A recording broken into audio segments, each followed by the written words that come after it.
that one cannot exist without the other. That's, the basis upon which this entire argument hinges.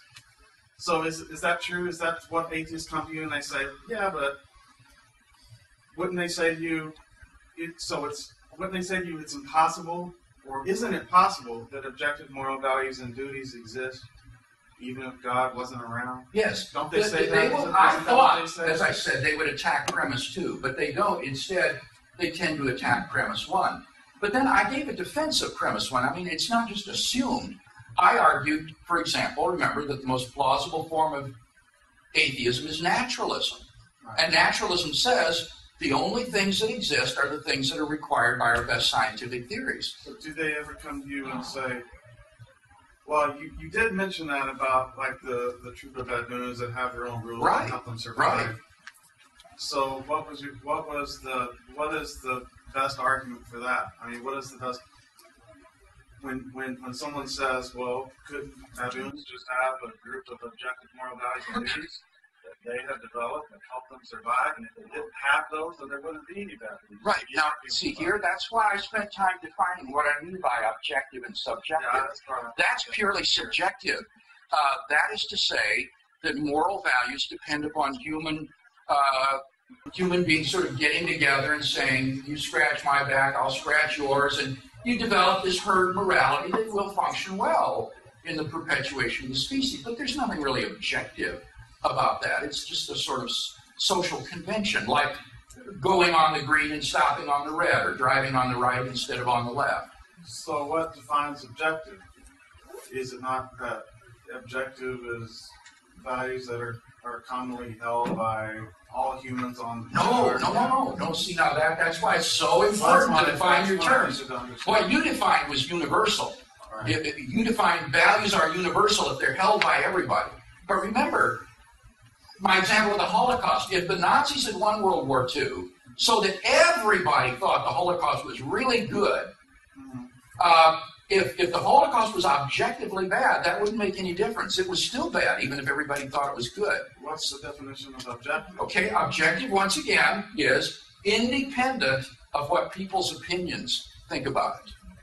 And subjective is, it depends on people's opinions about it. If everybody believes one thing, then how do we know it's wrong or right? Like if basically everybody in the world generally believes that it's probably a bad thing to kill other people. Yeah.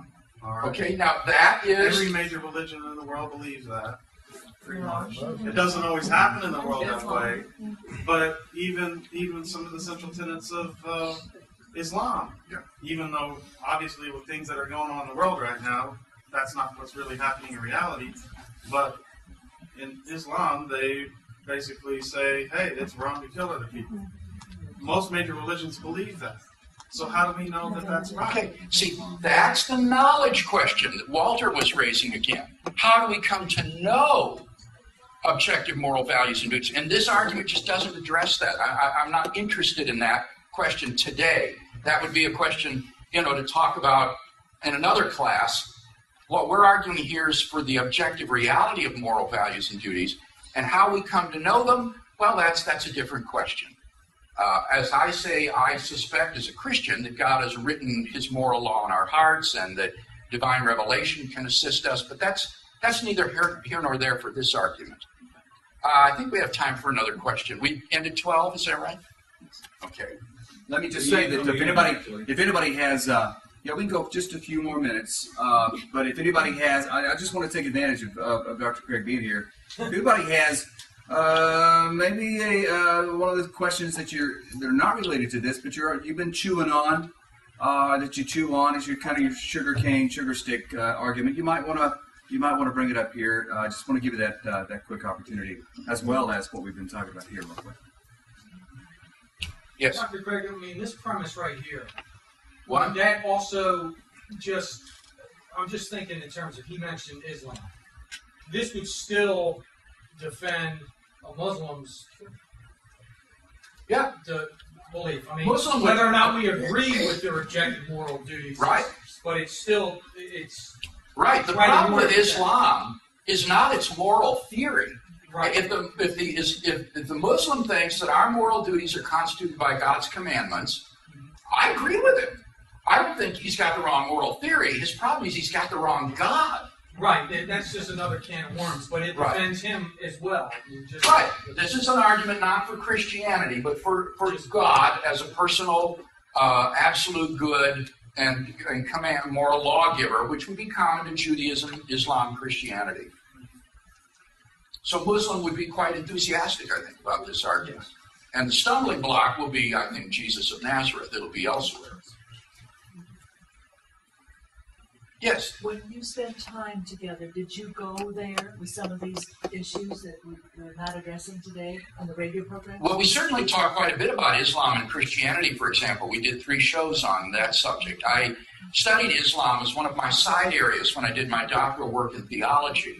And I never dreamt at the time I'd someday be speaking about it. But since 9/11, I've had some wonderful opportunities to debate Muslim theologians and apologists, as well as to talk on this topic. So we did deal with that and went into things about this argument as well. When will these shows be aired?